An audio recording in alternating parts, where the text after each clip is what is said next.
monsieur, bonjour et bienvenue dans le JT de ce jeudi 10 février. Au sommaire, crédit d'impôt emploi à domicile, un salarié dénonce un manquement à la déontologie des commissaires aux comptes et pratiques commerciales trompeuses. C'est parti.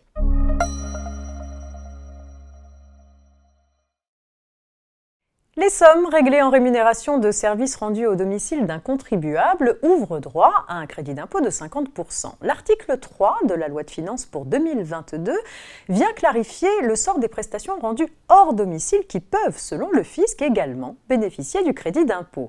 Ainsi, dès l'imposition des revenus de 2021, la loi stipule clairement que certains services rendus à l'extérieur du domicile sont regardés comme fournis à la résidence du contribuable et donc éligibles au crédit d'impôt lorsqu'ils sont compris dans une offre globale de services, incluant des services rendus à domicile.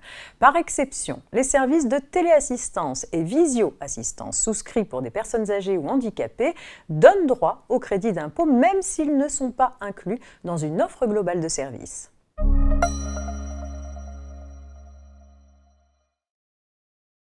Actualité sociale à présent avec l'affaire suivante. Courant 2011, un salarié a alerté son employeur sur une situation de conflit d'intérêts entre les missions d'expert comptable de la société et celles de commissaire aux comptes à la suite de cas d'auto-révision sur plusieurs entreprises.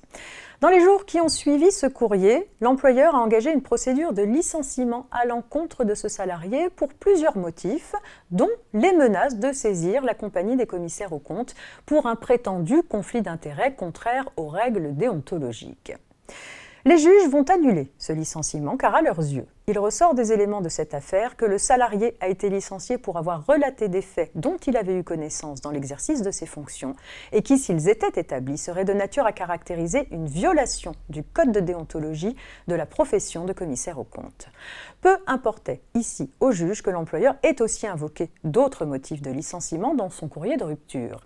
Dans ces circonstances, seule l'éventuelle mauvaise foi du salarié, lorsqu'elle est soutenue et établie par l'employeur, pourrait remettre en cause la nullité du licenciement.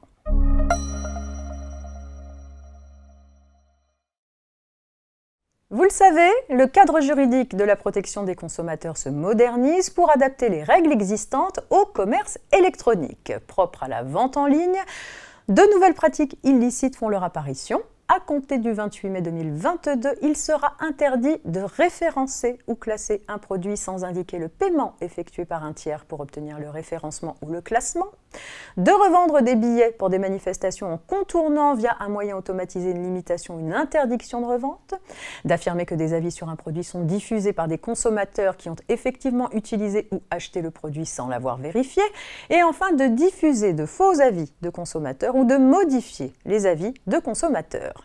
Toutes ces pratiques seront réputées trompeuses. Elles pourront donc être punies de 2 ans d'emprisonnement et de 300 000 € d'amende. D'autres pratiques pourront être jugées trompeuses en fonction des circonstances, comme le fait de dissimuler les principaux paramètres de classement des produits présentés en ligne. C'est la fin de cette édition. On se retrouve demain vendredi pour un dernier JT avant le week-end. Bonne journée.